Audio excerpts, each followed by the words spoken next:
বল্টু, sir Robin আর কোথায় যেতে পারে? মাস্টার বাড়িতে যেতে পারে। মাস্টার বাড়িতে? কেন? মাঝে মধ্যে যায় স্যার। মাস্টার বাড়িটা কোন দিকে? চারিদিক। চলো, আয় আসো।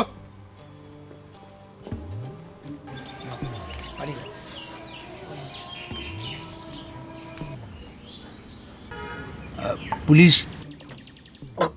পুলিশ এখন কোথায়? জানি না স্যার, পুলিশ আমার বাড়িতে আসছিল, আমি ওখান থেকে পালাইছি স্যার। এখনো তো আশপাশে কোথাও আছে স্যার। স্যার আমি খুন করছি না, সেটা মা একদম অজ্ঞান হয়ে গেছে, অসুস্থ হয়ে পড়ছে স্যার। অজ্ঞান হয়ে পড়ছে মানে কি হয়েছে ভাবি? জি স্যার, হঠাৎ করে অজ্ঞান হয়ে গেছে। জ্ঞান ফেরার পর দেখি স্যার পায়ে আর বল পায় না স্যার। কত ঠিক মতো কইতে পারছে না, জ্বরে যেতেছে স্যার। সর্বনাশ, ভাবির তো স্ট্রোক করছে। কোন কি স্যার? আমি তো ভারী অবস্থায় পালা রেখে পুলিশের হাত থেকে বাঁচানোর জন্য পালাই আসছি স্যার।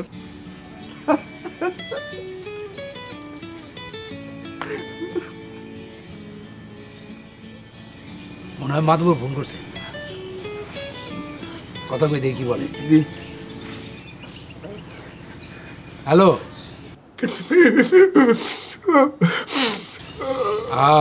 আপনি শান্ত হন মাধব সাহেব। মাস্টার ভাই, আমি কি কইরা শান্ত হই? আমার বোন নাই, আমার ভগ্নিপতি নাই। আমার বোন ভগ্নিপতির একমাত্র মাইয়া কুমকুম। আরে তারে রবিন খুন করছে। আমার সামনে থেকে তারে টানতে টানতে নিয়ে গেল মাস্টার ভাই। এইসব কথা তো গ্রামবাসীর মুখ থেকে ভোরবেলা থেকে শুনতেছি। গ্রামের সবাই আমার দেখতে আসছে, খালি আপনি আসেন না। আমার উপরে কি আপনি রাগ করছেন? আপনারা ছাড়া তো আমার কেউ নাই। ভাই বিশ্বাস করেন, আমি একটু পরে আপনার নিয়ে যাইতাম। আসেন ভাই আসেন, হায়াত মৌতের কথা তো বলা যায় না ভাই। এখনো মাথা দিয়ে রক্ত ঝরতেছে। রবিন কি একাই ছিল? ঘরের মধ্যে তো রবিন একাই ঢুকছিল, বাইরে কিছু ছেলেপেলের কথা কানে আসলো, আইসা আমার মাথায় দাও দিয়ে এক কোপ দিল। আমি তো মেঝের মধ্যে লুটায়া পড়ে গেলাম। আমার ভাগ্নিটাকে মারতে মারতে কুমকুম রে মারতে মারতে যখন পিঠে কোপ দিল রে ভাই, আমি মাথা ঘুরাই করে ফিট হয়ে পড়ে গেলাম। কিন্তু রবিন কুমকুম রে মারবো কেন? আমি এটাই তো বুঝতে পারতেছি না। শোনেন, ওই রবিন না আমার কুমকুম মারে বিয়া করতে চাইছিল।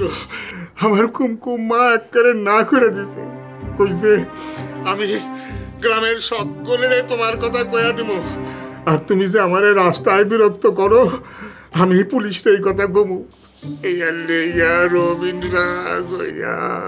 গ্রামে যে কি ঘটনা ঘটে, আপনি আহত, কুমকুম নিখোঁজ, ওদিকে রবিন রে পুলিশ তাড়া করে বেড়াইতেছে, আবার শুনলাম রবিনের মা স্ট্রোক করছে। না, কিছুই ভাল লাগতেছে না। মাধব সাহেব, আমি একটু বাদে আইতাছি।